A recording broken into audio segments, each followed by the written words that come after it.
So hey guys, ito nga pala yung ating helmet wrap na pinagawa, design for the helmet syempre.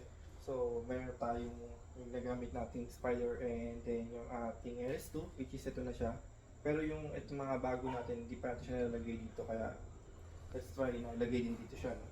So yung nabiyati kahapon it's the NHK, ito nga NHK no?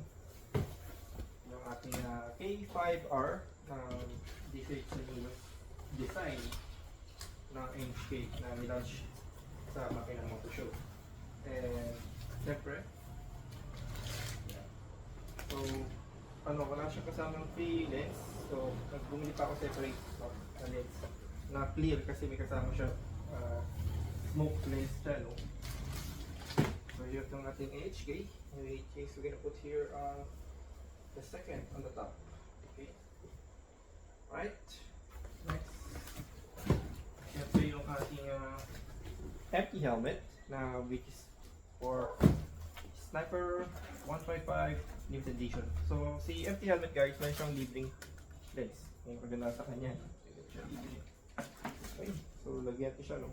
So nasa helmet bag pa siya. Ito siya on the third. And next, lagyan itong si Spider. So ito siya, Spider Neo. Neo series siya guys. Yan. Ganda ng pagkakaroon ng box nyo. Kumikilang talaga siya. So ito yung gamit. Ito yung gagawin natin for the Honda CB 150X. No? Okay. So syempre, ang ganda sa kayo, no? Meron siyang free na lens. Okay. Yan. So syempre na helmet bag pa rin siya. And then here on the port. Okay, so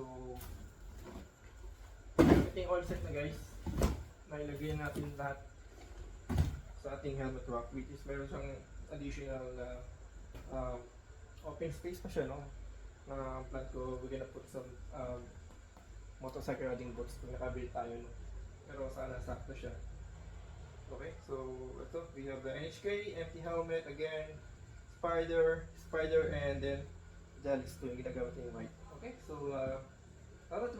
Thank you for watching po.